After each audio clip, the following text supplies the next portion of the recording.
Welcome to me and my MS. My name is Paul, and I have MS. MS stands for multiple sclerosis. Multiple sclerosis is a disease in which nerves in your brain, spinal cord, and sometimes your optic nerve demyelinate. Myelin is like a sheath over the nerve that enables the transmission of signals through the nerves. When your nerve demyelinates, and it can happen in different places at different times, the signals are interrupted. When your signals are interrupted, you come down with exacerbations or MS hits.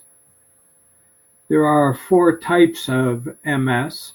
When I was first diagnosed about 22 years ago, I was told I possibly had multiple sclerosis. I had clinically isolated syndrome, or one hit or exacerbation.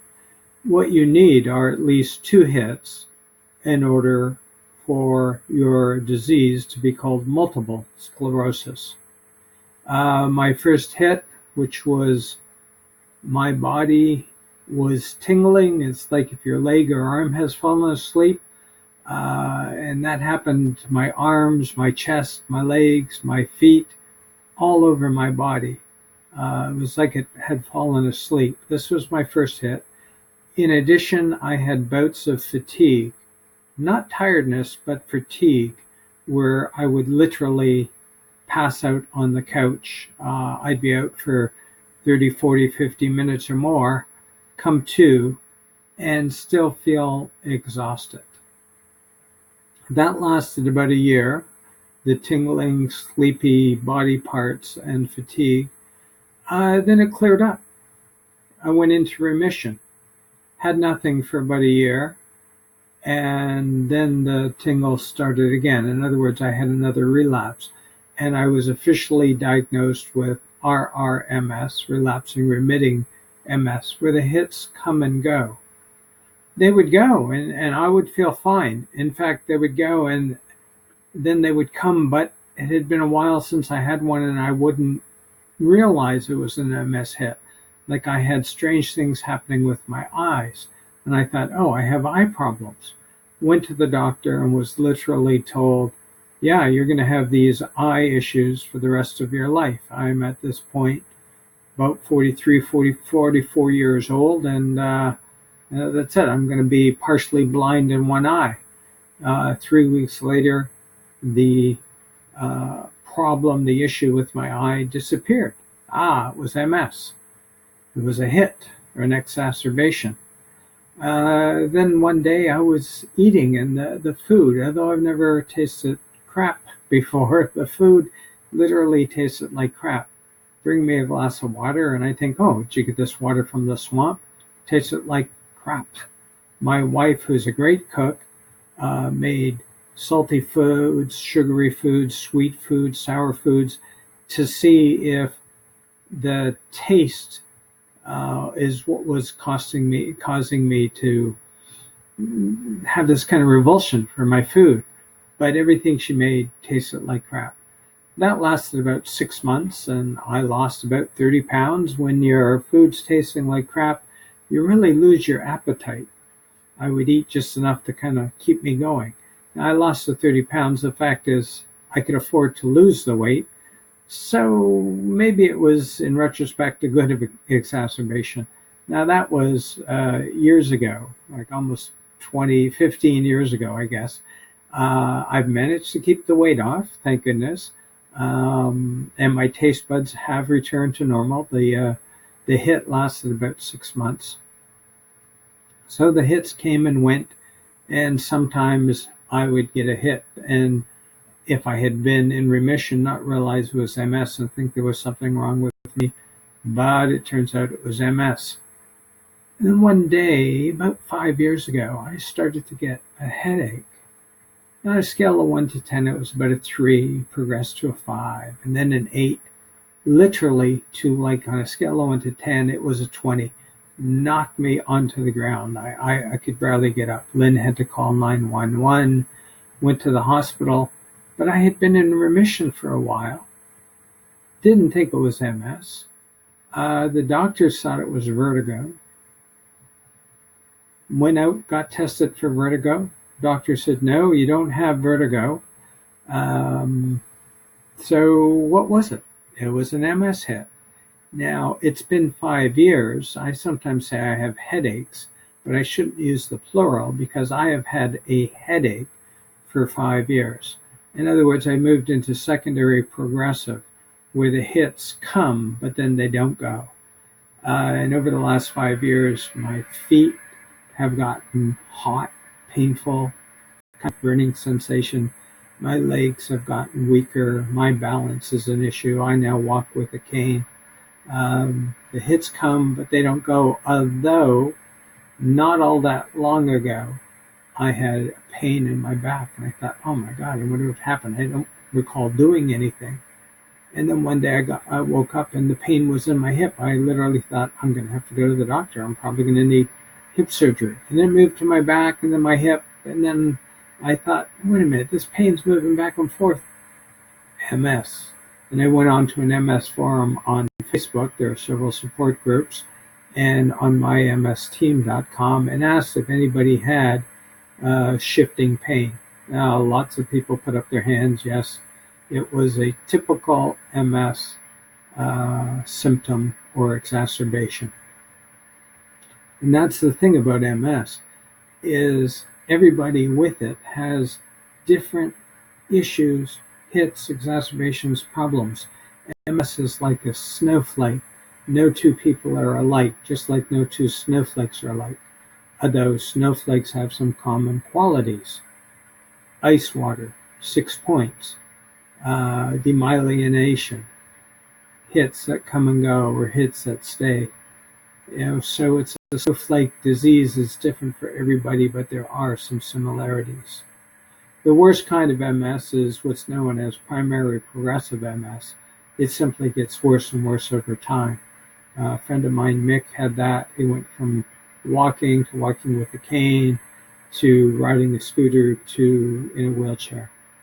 Sadly, Mick has passed away. The MS technically did not kill him, but the lung ailments that he had were because of his MS. Wheelchair to bed, bed to wheelchair, not getting up, not walking, caused some lung issues. So technically the MS didn't kill him. MS doesn't kill people, but the symptoms that he had from his primary progressive MS caused his death. Sad to say.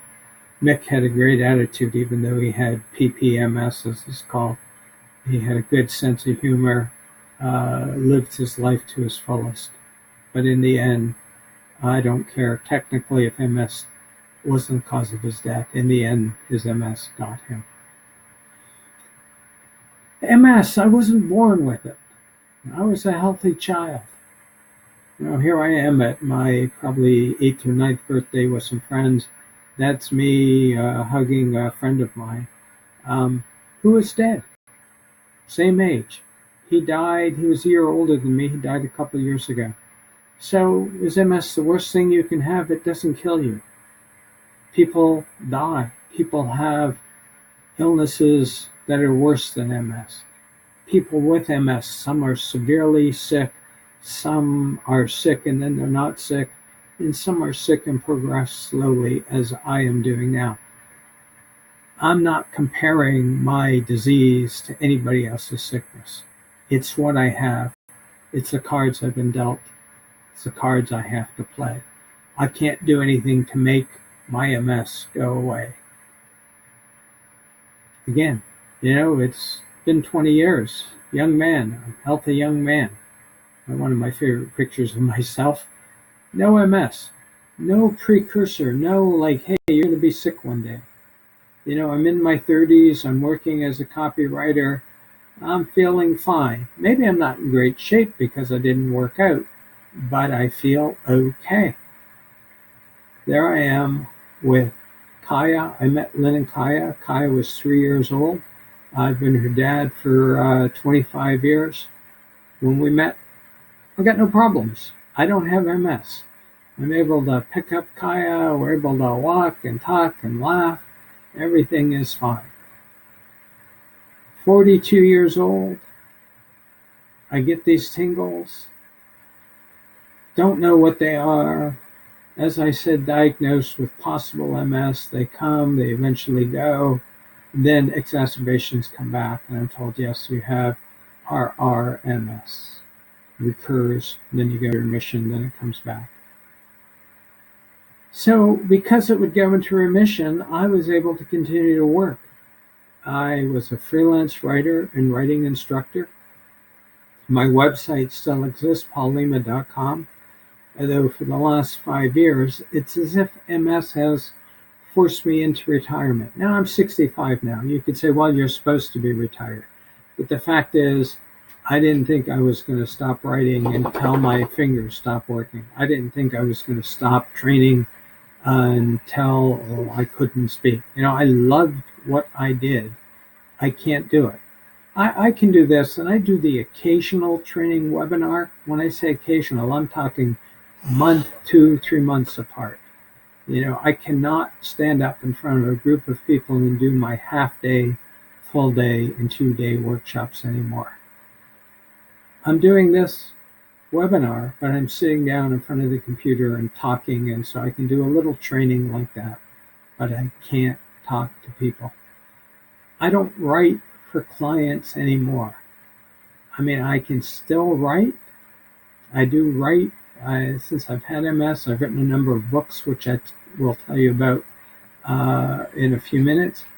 But I can't write for clients, because when you write for a client, first of all, you have to go to meetings. Then you have to listen to what people say. You have to absorb the information, and you have to regurgitate it in some kind of document. I suppose if you held a gun to my head, I could do it. But I'm telling you, the way my head is, the way my body is right now, it's something that I don't have the energy to do. I feel like in many ways I've been cheated out of growing old, because I don't know what it felt like, what it would feel like normally just to age, because I've had to deal with this stupid illness for the last 20 years. My website is still up there. I suppose I haven't taken it down because I am a little bit hopeful. Maybe one day I'll be able to do something. Plus, I've written a number of books, and that doesn't take energy to sell books. You can go to my website, paullima.com, and read about my books. I offer some webinars, so they're pre-recorded, so I don't have to be anywhere at a certain time. You can go there and you can take them to pay what you can. I'll tell you a little bit more about the books and the webinars later.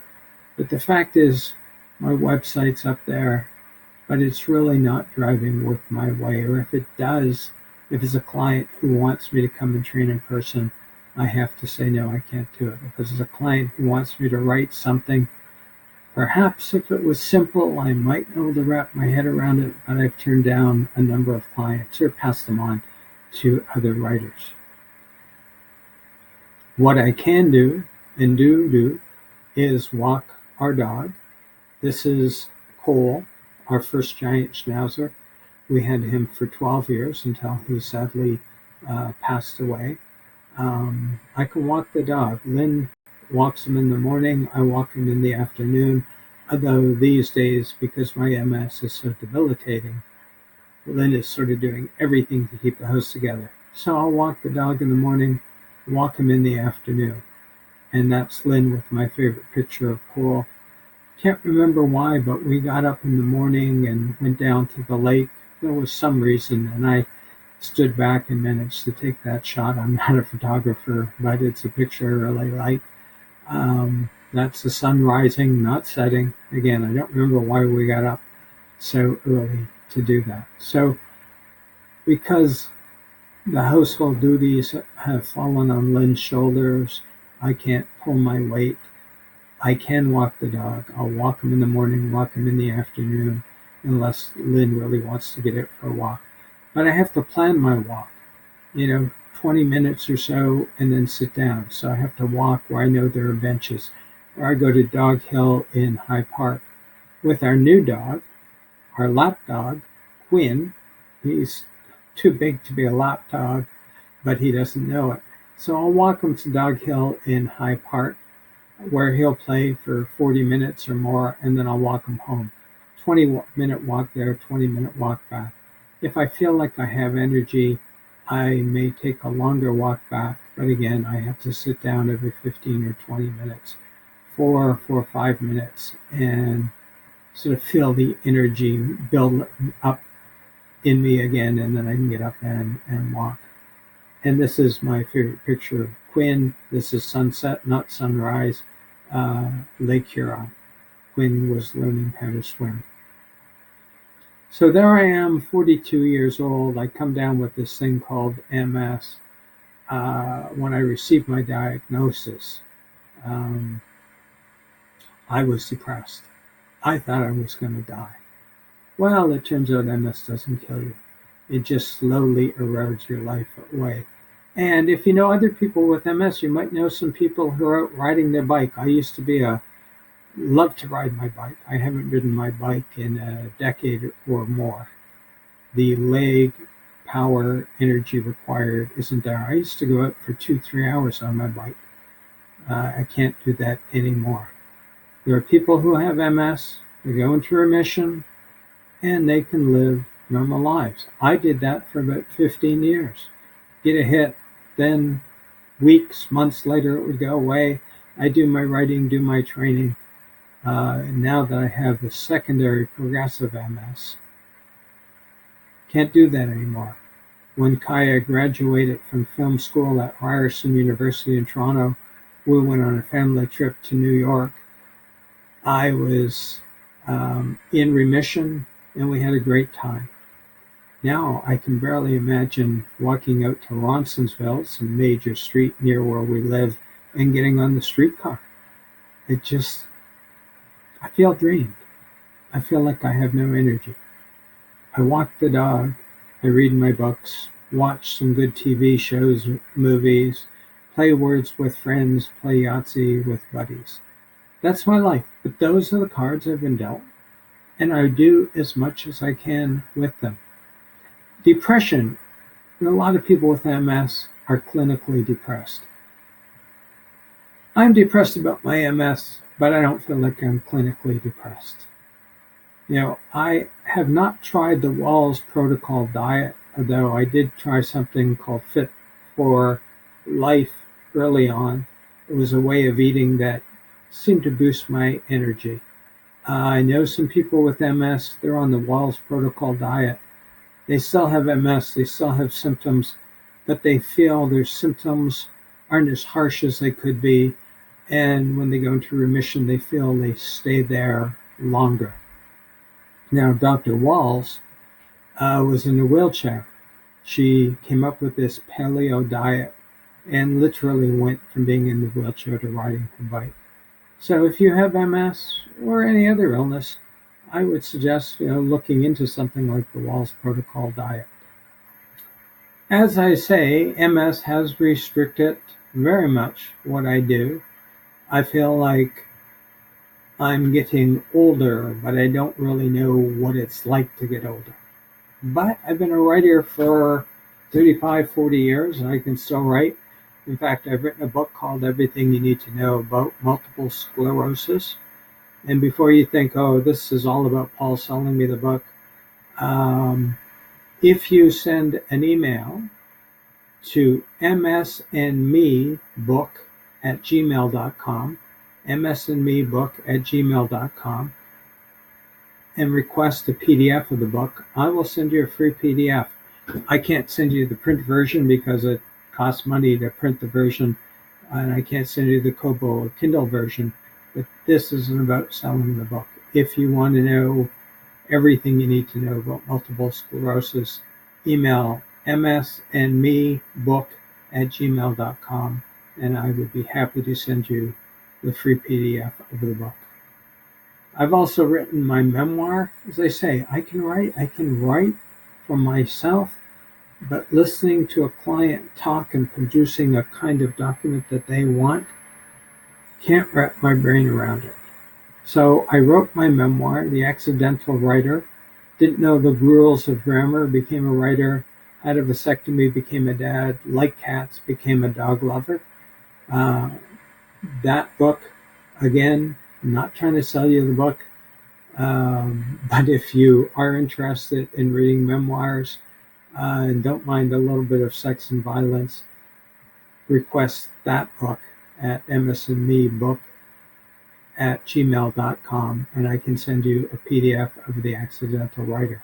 If you want to see the other books I've written, most of the books are on writing, promotional writing, business writing, writing for the web.